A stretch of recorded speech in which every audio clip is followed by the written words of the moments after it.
president, in an interview with the Daily Mail, with the Daily Mail that came out just a few minutes ago, said this is going to be a 1 month operation. Okay.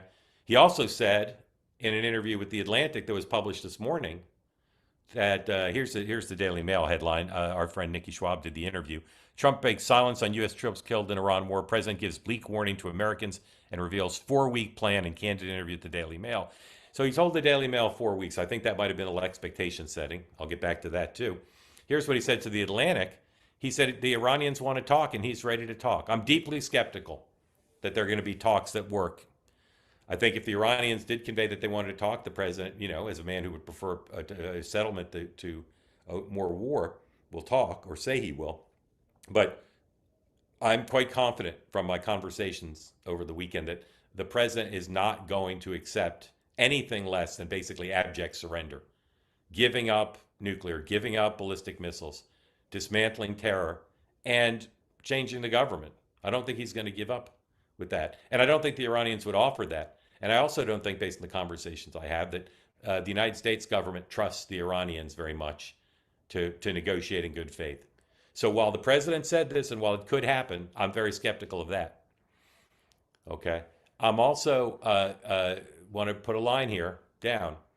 The president's goal to use the military, eliminate nuclear, eliminate missiles, eliminate the leadership, government, religious, paramilitary, military, police state, eliminate them all.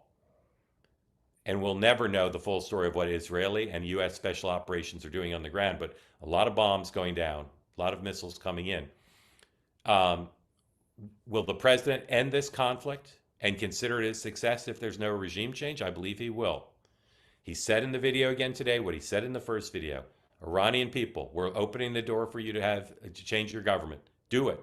I'm quite confident the U.S. government and the Israelis are doing secret things to try to figure out who the new leader could be. But in terms of overt regime change fostering, that's not. I don't believe that's happening and will happen. And I don't believe that the president will continue the mission to nation build or regime change. That's my sense from things based on talking to folks. Now, I need to be careful what I say about Mar-a-Lago for a variety of reasons. I'm obligated to my community here, to you all, to tell you what I know as much as I can. But I'm also obligated to my sources to not reveal sources where I can't reveal them. So I need to just be careful in how I talk about this. But I will say this. I have been to Mar-a-Lago before when the president was president and working. And it's difficult to describe the dynamic. It's his home. It's one of his homes. He's got a home there. And the Situation Room was set up there. Saturday night, last night, there was a big wedding at Mar-a-Lago.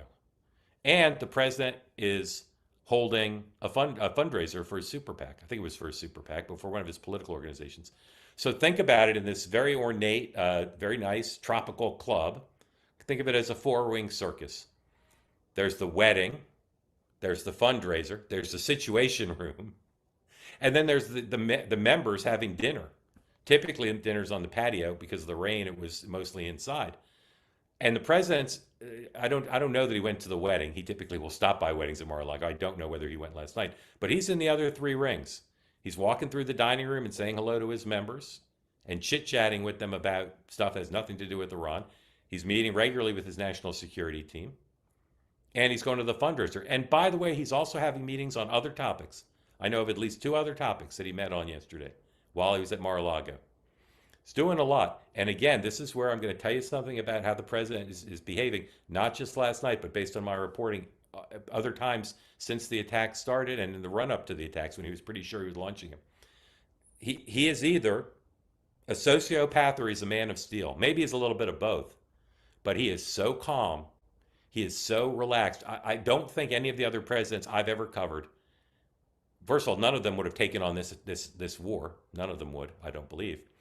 But I don't believe any of them would be behaving this calm, this willing to and able to talk about building the ballroom, talk about all manner of stuff last night. Had nothing to do with the Iran war. And to be at peace with it, even though he is a man of peace, even though he would rather not be killing people and having Americans killed. It is business as usual for him, doing all these things last night and during the day, even though he is he is now engaged in what some are calling the most momentous decision of his life in politics and probably of his life.